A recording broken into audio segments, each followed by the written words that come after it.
The 3D Mario series has always had a focus on adventure. These games take you on some of the most memorable journeys in all of gaming. Super Mario 64 has you exploring wondrous worlds inside paintings. Super Mario Sunshine takes you to a tropical island full of beautiful locations and characters. 3D World has you explore the colorful Sprixie Kingdom. Super Mario Odyssey takes you on a journey across the world, exploring a variety of different kingdoms, all with their own people and history.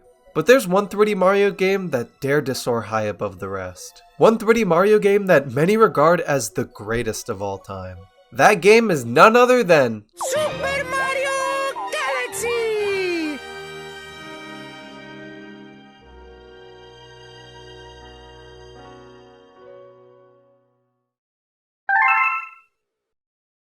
Ideas and concepts for what would eventually become Super Mario Galaxy can be traced as far back as the year 2000, when Nintendo showcased the infamous Super Mario 128 tech demo at Space World 2000. The demo was initially meant to show off the power of the GameCube with 128 Marios running around all at once, but after pondering the potential of the spherical-based platform shown off in the demo, director of the project Yoshiaki Koizumi desperately wanted to see the idea fully realized and featured in a future Nintendo game. However, for quite a while he was held back by others' beliefs that implementing this feature would be impossible due to technical reasons. Despite this though, Koizumi never gave up on the idea, and eventually created prototypes of Mario walking around on different spherical objects. And after seeing these prototypes, Shigeru Miyamoto gave Koizumi the green light to start working on a 3D Mario game that would fully incorporate and realize these ideas. Initially, Super Mario Galaxy didn't feature any motion controls at all, with the iconic spin attack being performed by quickly rotating the nunchuck's control stick. However, once it was confirmed to the team that the Wii Remote would have full motion sensing abilities, the spin would now be performed by shaking the remote. Along with that, a pointer was now added to shoot and collect star bits. And after a less than 3-year development period spanning from late 2004 to mid-2007, Super Mario Galaxy was released here in North America on November 12th, 2007.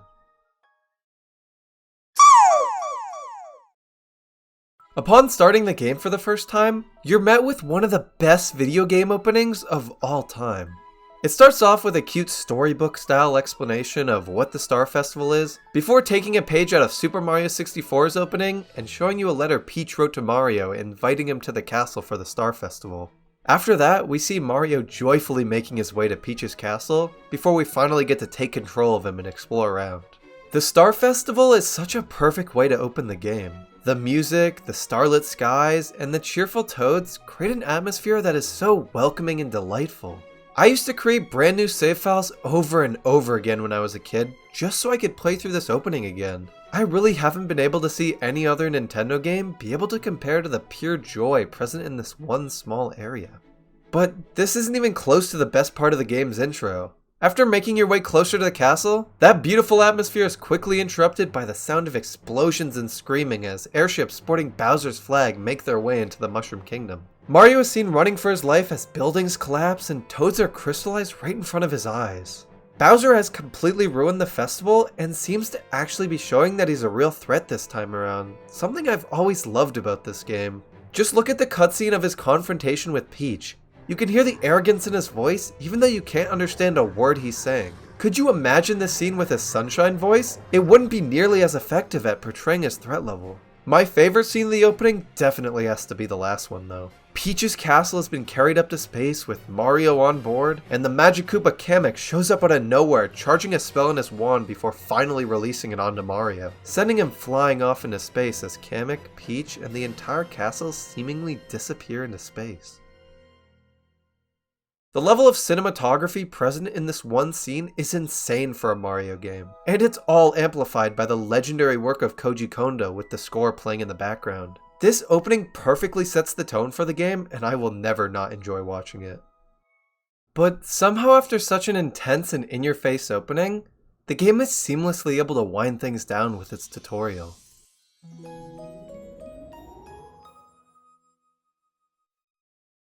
You awaken on a small planet and are tasked with finding 3 star bunnies that have hidden around the place. By looking for these bunnies, you're also familiarizing yourself with the controls more, however this time in a much more relaxed environment.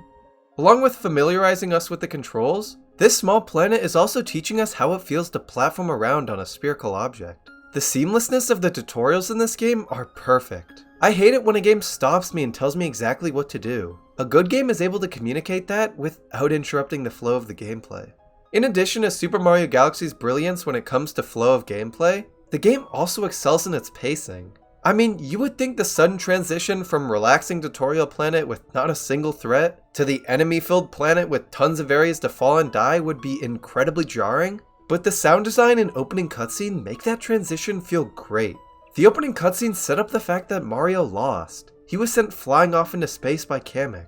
But now after a quick rest and having obtained his new Star Spin powers, he's ready to go find Bowser and he's determined to defeat him. The music perfectly reflects this as well. You can feel the determination present inside this track. The soundtrack of this game is masterfully done. And while on the topic of this game's legendary soundtrack, there's one specific thing that it does that I absolutely adore, and that's the progression of the Comet Observatory theme. When you first visit the observatory, the music is calm.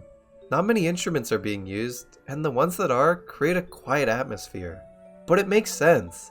The observatory is pretty empty at the moment. It has little to no power, with almost all of its areas shrouded in shadow. However, once you collect more grand stars and other parts of the observatory are given life again, the music reflects this, getting more instruments added to it, making the place feel more lively as more and more Lumas become present on the ship. All of this culminates to the last rendition of the theme that plays once you collect all the grand stars and the Comet Observatory is whole again. This track is absolutely beautiful. It feels so complete and full of life. Walking around the observatory while this track plays is such a treat.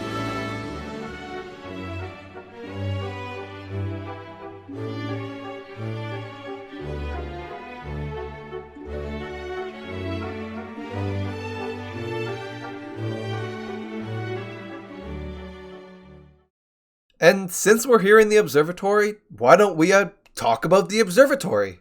This place is right behind Mario 64's Peach's Castle in terms of being my favorite video game hub world. I always loved how the 6 domes around the observatory represent different areas you would find in a home/spaceship, further cementing the fact that the Comet Observatory is a home for Rosalina and the Lumas. You got the terrace, the fountain, the kitchen, the bedroom, the engine room, and the garden. Each of their respective interiors also represents what their name is, as you would probably expect, with places like the kitchen having an oven inside of it, and the bedroom having, well, a bed inside of it. But my absolute favorite dome has to be the garden. It's so different from all the other domes, and the calm atmosphere of it just makes me want to sit here and look at the background and listen to the ambience. It feels like such a secret area being hidden all the way at the top of the observatory. In other regions, more specifically Japan, where the game was made, the garden is referred to as the loft, which makes more sense with it being at pretty much the highest point of the ship. Overall, the Comet Observatory is amazing. There's so many different areas to explore, little secrets to find, and characters to talk to that really make the place feel alive.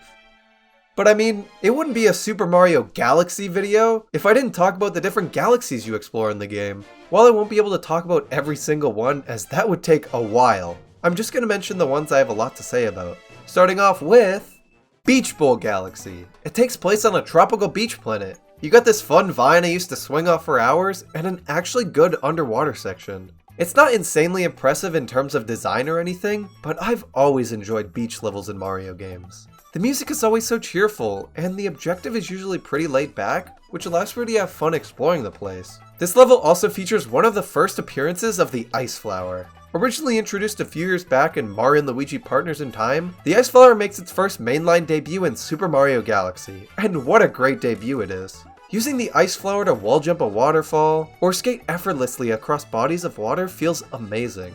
I love how the power-up turns Mario into a living ice sculpture instead of just being a Fire Flower palette swap, because it makes the power-up feel more distinct and unique. And sure, Beach Bowl Galaxy introduces the Ice Flower, but it's not the greatest use of it. For that, we'll have to take a look at my personal favorite galaxy in this game, Freeze Flame Galaxy. The aesthetic of this level is incredible, specifically in the ice section. The blue tones of the planet combined with the music and skybox create such a distinct icy feeling. It's very unique. The use of the Ice Flower here, as stated before, is amazing. Trying to platform across the water geysers before the power-up timer runs out was always so fun to me for some reason, and the fight with Baron Burr can genuinely be challenging. But after exploring the ice section and defeating Baron Burr, you get to explore the fiery section of the galaxy. Here you are introduced to the Fire Flower. It functions just like it would in any other Mario game, however this time on a strict time limit, making it much more valuable. You use it throughout the level to light torches and eventually collect the star. Now, those 2 stars were fun. You got to explore the ice section and you got to explore the fiery section. But the 3rd star is where this level really starts to shine. You make use of both power-ups. First, you have to traverse through both fiery and icy climates, and use the Fire Flower to light 2 torches that create a launch star which guides you to the Ice Flower section. Using the Ice Flower, you skate carefully across a bunch of squares of lava before finally reaching the star.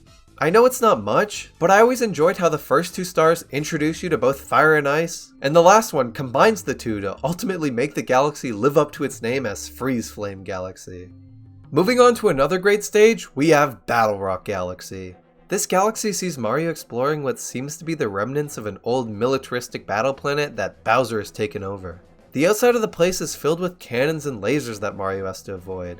The music is epic and suspenseful. It's the perfect music for a galactic war, but at the same time has this slowness to it, almost symbolic of this place's long past.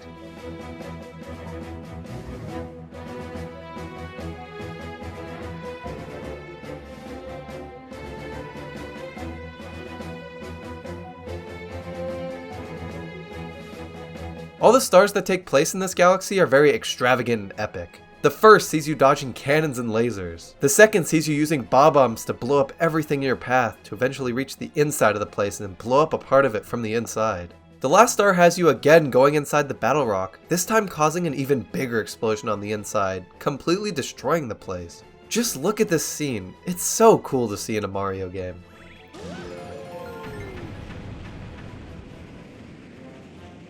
Battle Rock Galaxy also showcases one of the coolest things the galaxies in this game often do, and that's tell a story. Each of the stars here are connected in some way. The first sees you scout out the place, the second sees you heading into one of its sections and blowing it up from the inside, and the last sees you finally completely destroying the place, freeing it from Bowser's control. On the complete opposite side of the spectrum from Battle Rock though, we have Space Junk Galaxy. This galaxy isn't epic or suspenseful, nor is it full of explosions and cinematic shots.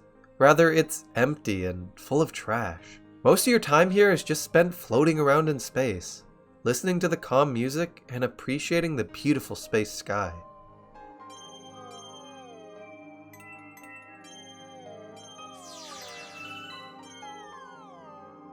Battle Rock and Space Junk both represent how a lot of people interpret space in their mind. Some see it as this place full of epic galactic wars filled with explosions and suspenseful music, while others see it as an empty, trash-filled field, full of nothing but stars and the occasional planet.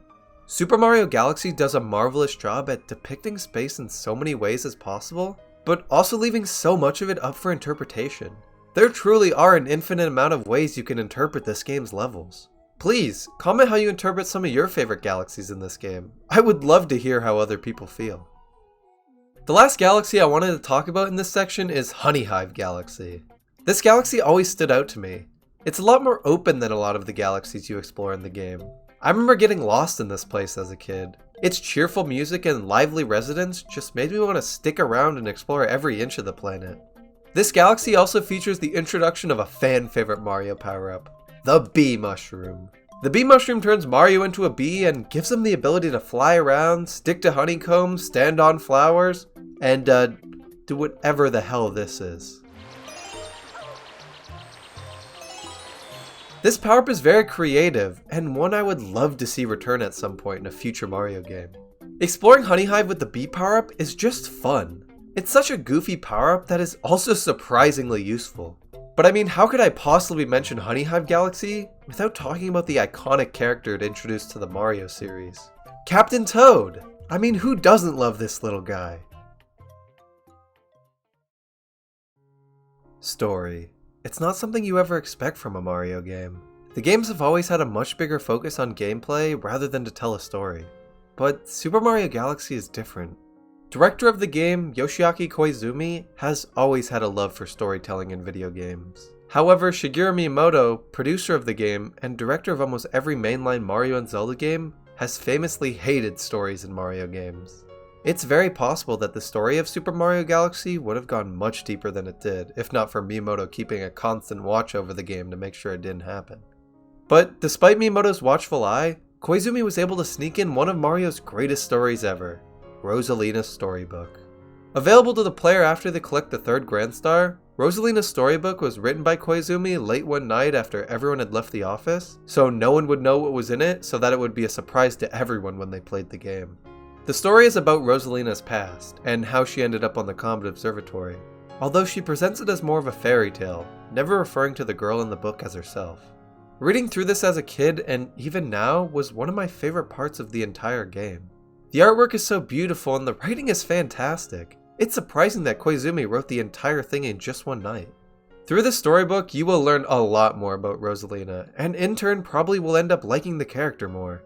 Giving a character a backstory like this is important. It allows the player to be more immersed in the game, which is key to leaving an impact and creating memories that the player will cherish forever. The morning after he wrote it, Koizumi even showed the book to Miyamoto, who surprisingly loved it.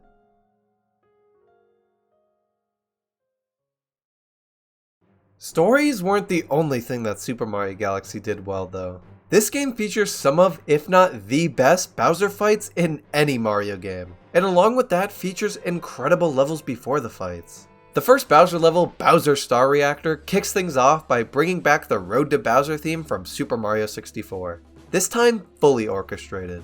Hearing this music is great and all, but it just fits so well with the stage. The entire level is reminiscent of Super Mario 64's Road to Bowser levels, however putting a Super Mario Galaxy spin on it, incorporating lots of gravity-based platforming that just feels incredible. The fight itself though is a whole nother spectacle to behold. You have to lure Bowser into breaking the glass of his reactor and touching the lava. This causes him to start running around in pain and gives Mario the chance to flip him over and attack him using the star spin.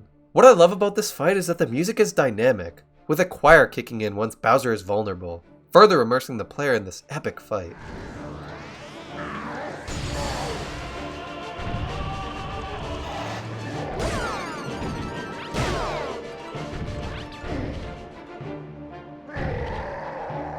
It also feels so incredible to just physically shake the remote and see Bowser go flying. Even when playing this game on Switch using the Pro Controller, I still shake the controller to spin when I fight Bowser, just because of how satisfying it feels. The second Bowser stage features a just as great road to Bowser than the one before it, seeing the player again platforming through a level very reminiscent of Mario 64's Bowser levels. The fight itself is very similar to the first, however Bowser has learned some new moves this time and attacks you more frequently. The third and final Bowser level though, is where things get a bit more interesting. After watching this incredible cutscene of Rosalina guiding the Comet Observatory to the center of the universe, you're met with a level unlike any Bowser level we've ever seen before. This level isn't reminiscent at all of Mario 64's Road to Bowser stages. This one is completely unique, and the music reflects this, offering us an entirely new track. The level sees you using all your skills you've learned up to this point to brave through it all and find Bowser. You start by using your knowledge of gravity to make your way up and around this tower to a launch star. Next, you make your way around a lava planet, using your lava platforming skills learned back in Freeze Flame and Melty Monster Galaxy. Moving on, you make your way to the ice planet, skating across ice blocks that appear out of thin air, all while avoiding that fatally cold ice that sits below you. After that, you make your way across the sand planet, wall jump your way up this gravity section, and finally make your way into the Eye of the Storm. The field of view increase you get once you land here makes this area feel so cool. I've always loved how creative and unique this final level is. It's such a perfect test of the player's skills. And after making your way through that gauntlet, you're met with the one and only Bowser.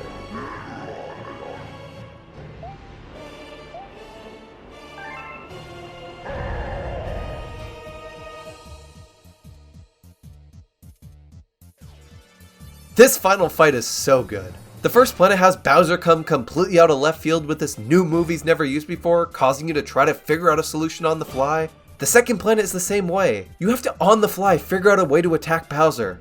Oh my god, it's so good! And just like all the other fights, spinning Bowser around here feels amazing. The last planet takes you to the center of the universe. The stakes are high, the music is loud, and Bowser is angry.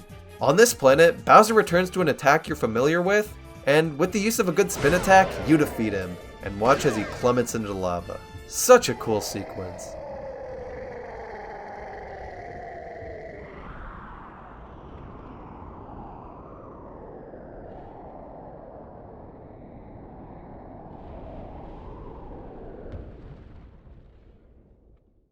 This whole fight is just perfect. Bowser coming up with new attacks and forcing the player to find a new way to attack him, the music ramping up at just the right time, and the showdown at the center of the universe was so cool to me when I played this game as a kid.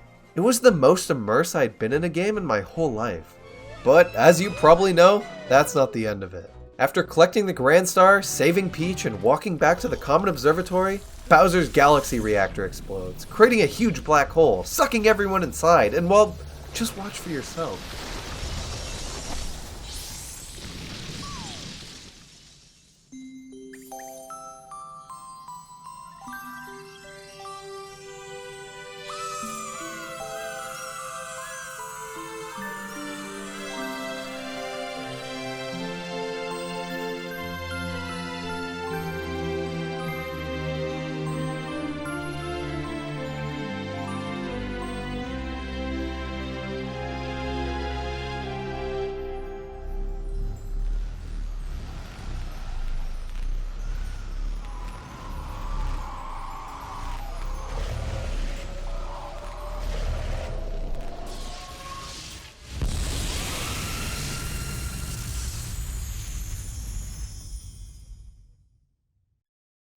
Even now, 10 years after I originally beat the game, this final cutscene still impresses me.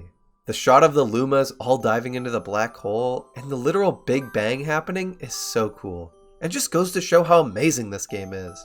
It goes above and beyond in almost every way. There's absolutely no way it could get any better. Hey wait, what's that? Super Luigi Galaxy! Yes, Luigi.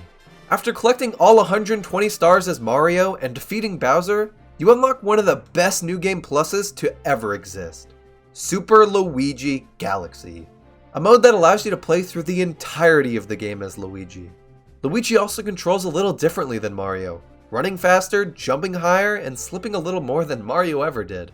Overall, Super Luigi Galaxy is an amazing new game plus. And hey, after collecting all 120 stars with both Luigi and Mario, you get to play through one final level, a level I've always loved. But I won't spoil that. I really think it's worth it to play through and experience it for yourself. Super Mario Galaxy is one of the greatest video games ever made. Even after playing it time and time again, I will never not enjoy it. It has one of the deepest stories that a Mario game has ever told, and one of the best soundtracks Nintendo has ever produced. Its galaxies feature some of the most unique level design in the series, which each of them having their own distinct vibe and atmosphere. The game features some of the best Bowser fights in the series and is able to create memories that will stick with you for the rest of your life. Super Mario Galaxy is one of the highest rated games of all time for a reason. There are so many unique, fun, and creative ideas present here that they still weren't done. This game opened up the possibility for so many new ideas that they made an entire sequel for the game in just 3 years. Super Mario Galaxy is an absolute masterpiece. Welcome! Welcome, new